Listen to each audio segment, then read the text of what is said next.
इन्कलाब जिंदाबाद, यही नारा था अपने इरादों में पक्के और अपने लक्ष्य की कामयाबी पर विश्वास रखने वाले वतन के जांबाज सिपाहियों का, जो हमेशा अपनी बात पर कायम रहते बुलंद हौसले वाले इन नौजवानों के दिलों में वतन परस्ती की आग हमेशा जलती रहती।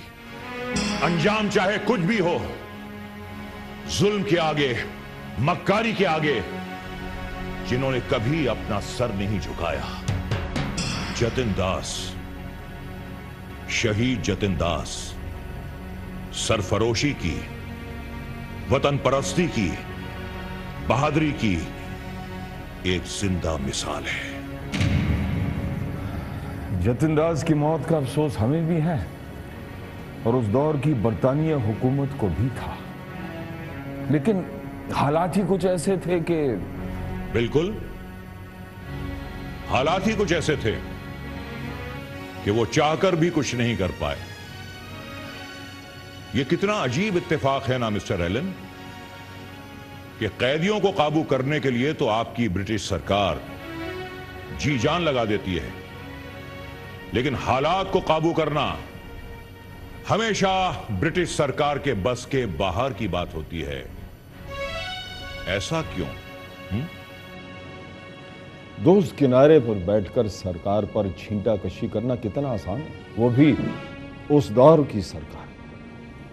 लेकिन मुराद साहब, असल बात तो यह है कि आजकल के हिंदुस्तान के अधिकतर लोग, जिनमें आप भी शामिल हैं, उन्होंने बरतानिया हुकूमत की एक ऐसी तस्वीर मन में बिठा रखी है जो कि गलत है, नेगेटिव है, हकीकत से बहुत दूर है।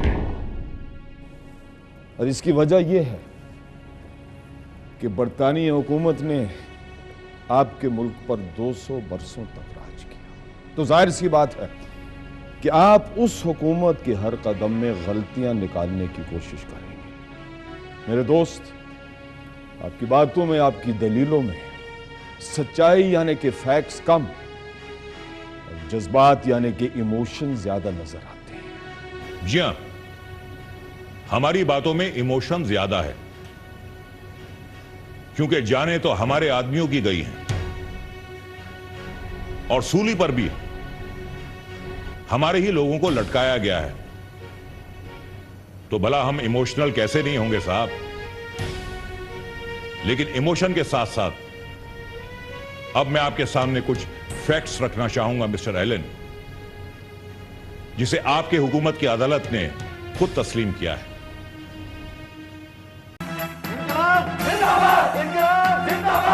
बंद कर दो इसे भी, इन सरफिरों के साथ। अरे जतिन दास, आइए जतिन दास। सुखदेव, राजगुरु, जतिन दास, कैसे हैं आप सब? भाई वाह, यहाँ तो पूरी महफिल जमा है, लगता है कोई इंपॉर्टेंट मीटिंग चल रही है। आइए। दादा, हम सब भगत सिंह और बटू केशव दत्त की ही बातें कर रहे थे। हाँ दादा, मैंने और राजगुरु ने तो तय कर लिया है कि हम भी उनके साथ भूख हड़ताल करेंगे। बाकी आप लोगों में से जो शामिल होना चाहता है वो हो सकता है। भाई वाह, ये तो बहुत अच्छी बात है। मेरे ख्याल से तो हम सभी को इसमें शामिल होना चाहिए। ये बात सही है कि वो काफ़ी समय से भूख हड़ताल कर रहे हैं, लेकिन हम सब भी भूख हड़ताल कर डालें, ऐसा मैं नहीं सोचता। दादा, मैं आपके मुंह से ऐसी बात सुन रहा हूँ। आप तो भूख हड़ताल के एक्सपर्ट हैं। इसका मुझे अनुभव है, इसीलिए मैं ऐसा कह रहा हूँ।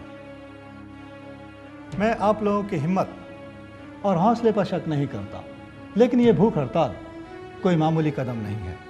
गोली खाकर या सूली चढ़कर शहीद हो जाना एक अलग बात है, लेकिन लगातार भूख से तड़फ तड़फ कर तिल तिल मौत की तरफ बढ़ते जाना कहीं ज़्यादा मुश्किल और जोखिम भरा काम है। जिसे जिंदगी का कोई मोह ही ना हो, वह हर चुनौती का सामना कर सकता है। दादा, मैं तुम्हारी बात समझता हूँ, लेकिन जो भी फैसला करो अच्छी तरह से सोच समझ कर करो।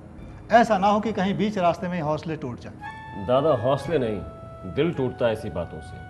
आप हौसले टूटने वाली बात सोचते ही क्यों? मैं जानता हूँ तुम और बाकी सभी साथी पक्के इरादे रखने वालों में से हो, लेकिन मैं जो कह रहा हूँ अपने अनुभव के आधार पर कह रहा हूँ। तो फिर ठीक है, सब ध्यान से सुन लो। जिस जिसको अपनी हिम्मत पर भरोसा हो, हमारे साथ भूख हड़ताल करने के लिए तैयार हो जाए। दादा, आप तो हमारा साथ देंगे ना? अभी कह नहीं सकता। मैं ऐसे जल्दबाजी में कोई फैसला नहीं करता। हाँ, अगर एक बार फैसला कर लेता हूँ तो फिर जीने मरने की भी चिंता नहीं करता। आप लोगों की मर्जी, भूख हड़ताल करो, लेकिन किसी पर प्रेशर नहीं होना चाहिए। अगर कोई साथी भूख हड़ताल में शामिल नहीं होना चाहे तो उस पर जोर मत डालो, उसको कमज़ोर या कम हिम्मत वाला मत समझो, ऐसा मेरा मानना है। यहाँ मैं आपकी बात मानता हूँ दादा। हम अपने साथ सिर्फ उसी को लेंगे जो हमारे साथ खुले दिल और पक्के इरादे के साथ आएगा। ये भूख हड़ताल किसी और का नहीं, क्रांतिकारी का कदम है। रुके तो सिर्फ मंजिल पर जाकर रुके। अगर बीच रास्ते में रुका तो क्रांतिकारी का नाम तो बदनाम होगा ही, साथ ही क्रांति का। आप लोग क्रांति का नाम रोशन करो, मेरी शुभकामनाएं आपके साथ हैं। तो फिर ठीक है, कल अदालत में हमारा केस शुरू होने जा रहा है। अदालत के खुलते ही हम अपनी भूख हड़ताल का ऐलान कर देंगे। बिल्कुल कर देंगे।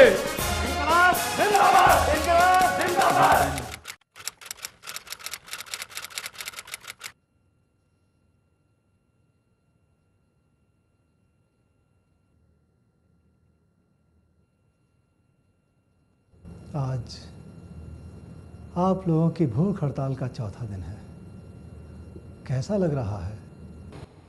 ठीक वैसा ही जैसा आपको लग रहा है। वो कैसे? मैं समझा नहीं। दादा, आप हमें बनाने की कोशिश मत करिए।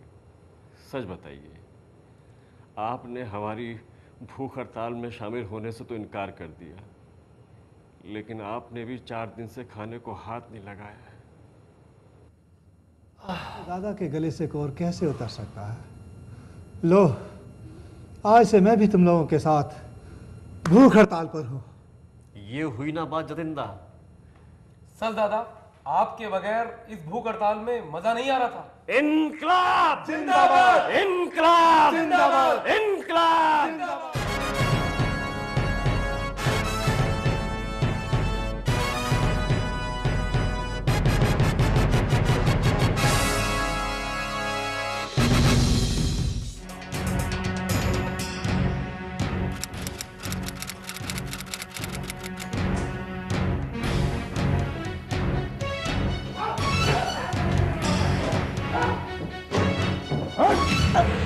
हमने कल ही कह दिया था, जब तक हथकड़ी लगाने का आदेश अदालत वापस नहीं ले लेती, हम अदालत में हरगिज़ हाजिर नहीं होंगे। कल की पिटाई के बाद भी तेरी हैकड़ी नहीं निकली। हाँ, मारो सालों को, ले चलो इन्हें।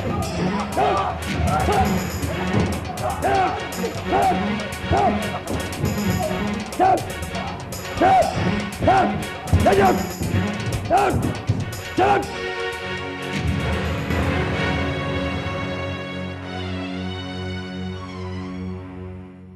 मिस्टर खान, डॉक्टर रॉबसन का बयान कराएंगे आज? Yes your honour.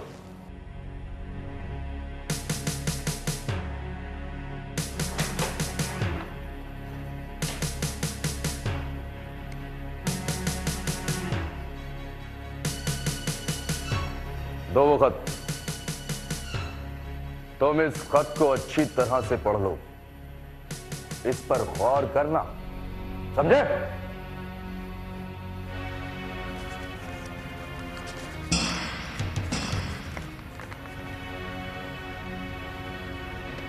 किसका खत? भगत सिंह का। क्या? भगत सिंह का? क्या लिखा क्या इसमें? इसमें लिखा है कि हम सब अपनी भूख हड़ताल खत्म कर दें। भूख हड़ताल खत्म कर दें बिना अपनी मांगों के पूरा हुए? किस लिए? इस जालिम अंग्रेजी हुकूमत के आगे झुककर घुटने टेक दें? ऐसा नहीं हो सकता। भगत सिंह ऐसा लिख ही नहीं सकता। वो हार मानने वालों में से नहीं है। मुझे भी नहीं लगता कि भगत सिंह भूख हड़ताल खत्म करने को कह सकते हैं। उसका कहना है कि हम सब अपनी भूख हड़ताल खत्म कर दें, सिर्फ भगत सिंह और बटुकेश्वर दत्त इस भूख हड़ताल को जारी रखेंगे। ऐसा हरगिज मुमकिन नहीं है। भगत सिंह कब से हमारी नीयत पर शक करने लगा? हमारी हिम्मत और ताकत पर क्या उसे अब इतना भी भरोसा नहीं रहा? भगत सिंह को खुद से कहीं ज्यादा भरोसा अपने साथियों पर है और यही भरोसा हम सबकी हिम्मत है। ये मत भूलो, यहाँ हम सब एक साथ इस जेल में बंद हैं और भगत सिंह लाहौर जेल में एकदम अकेले ये लड़ाई लड़ रहा है और उसकी भूख हड़ताल हमारी भूख हड़ताल से कहीं ज्यादा लंबी है। तो फिर इस सब के पीछे वजह क्या हो सकती है? वो वजह है हम सब के लिए प्यार। प्यार? हाँ, प्यार। वो हम सब की फिक्र कर रहा है, सोचता है कहीं दादा मर ना जाए। नहीं दादा। अरे पगले, ऐसा कहने से क्या मैं मरने वाला हूँ? लेकिन दादा, आप अपनी भूख हड़ताल खत्म क्यों नहीं कर देते? वैसे भी आपकी तबीयत बिल्कुल ठीक नहीं है। हम सभी तो हैं यहाँ इस लड़ाई को जारी रखने के लिए। तुम भी भगत सिंह की तरह बात करने लगे। मेरी एक बात का जवाब दो तुम सब। यदि तुम में से कोई भी मेरी जगह होता तो क्या अपनी भूख हड़ताल खत्म कर देते? मुझे मेरी बात का जवाब मिल गया है और यही जवाब हम सब की तरफ से भगत सिंह के पास जाएगा और वो जवाब है इंकलाब जिंदाबाद, इंकलाब जिंदाबाद।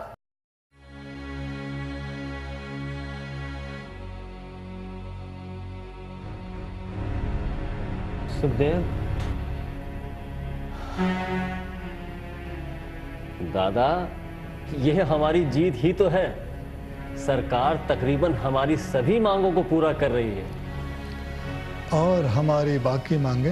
दादा, उसके लिए एक सब कमेटी का गठन कर दिया गया है जो जल्द ही सरकार को अपनी सिफारिशें सौंप देगी और कमेटी मेंबर ने हमें भरोसा दिलाया है कि वो हमारी बाकी सभी मांगे पूरा करने की कोशिश करेंगे। कल की बात किसने देखी है? हमने तो अभी सिर्फ एक मोर्चे पर फतेह हासिल की है, पूरी जंग नहीं जीती। हम सभी की ये राय है कि फिलहाल ये भूख हड़ताल रोक देनी चाहिए। अगर सरकार अपने वादों पर खरी नहीं उतरी तो हम ये लड़ाई फिर से शुरू कर सकते हैं। जतिनदा, सरकार ने यह भी वादा किया है कि अगर हम सब अपनी भूख हड़ताल खत्म कर देंगे तो वो आपको जेल से रिहा कर देगी। अब आए ना असली बात पर। तुम सब लोग शायद इसीलिए राजी हुए हो। अरे मेरी चिंता मत करो, मैं तो ठीक हो ही जाऊंगा। गुलामी में काम आती हैं तकदीरें ना तदबीरें, जो हो रोके यकी पैदा तो कट जाती हैं जंजीरें।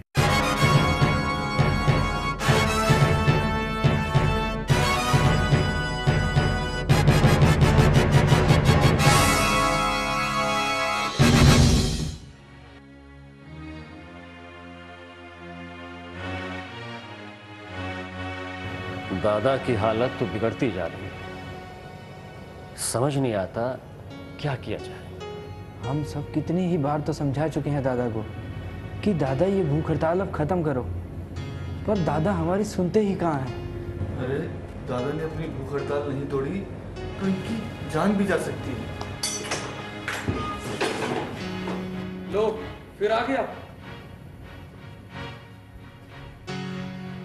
भगत।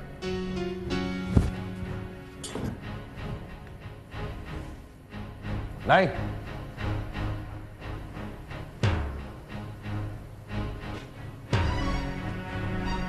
समझाओ इन्हें। मुझे यकीन है कि तुम समझाओगे तो ये लोग जरूर समझेंगे।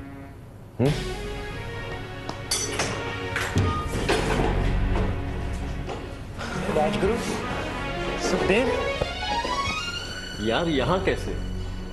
गवर्नर ने मंजूरी दी है यहाँ आने की। कोई खास वजह हुई है क्या? जतिनदा की वजह से। हाँ भगत, दादा की हालत नाजुक है। आओ।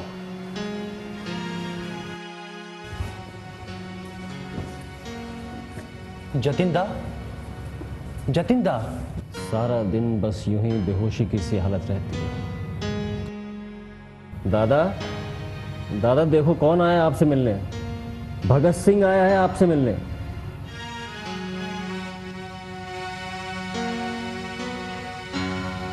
भगत? जतिनदा, मैं आपसे कुछ मांगने आया हूँ। भूख हड़ताल, यही ना? दादा, कहना भी मत।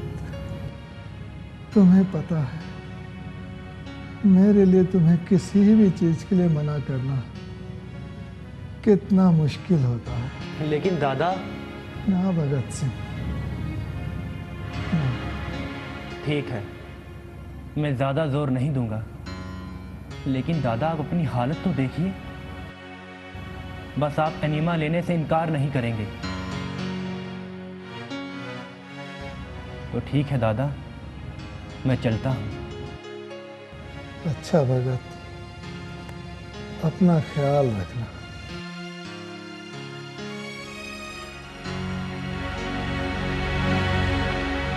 जतिन दास की शहादत के बाद भगत सिंह और उनके साथियों के हौसले और मजबूत हो गए और आपकी सरकार ने ना चाहते हुए भी अपने घुटने टेक कर उनकी जायज मांगों को मंजूर कर दिया। यह जीत थी जतिन दास की शहादत की और उन सियासी कैदियों के बुलंद हौसलों की। मिस्टर एलन, उनका यह अमर नारा तकरीबन 80 साल के बाद भी हर देशवासी के कान में गूंज रहा है और वो अमर नारा है, इनकलाब जिंदाबाद, इनकलाब जिंदाबाद।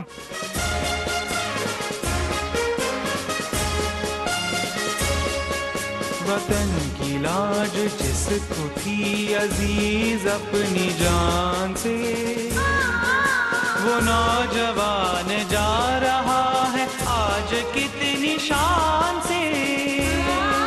इस एक जवां की खाक पर हर एक जवां शहीद हो। वतन की राह में वतन के नौजवान शहीद हो। वतन की राह में वतन के नौजवान शहीद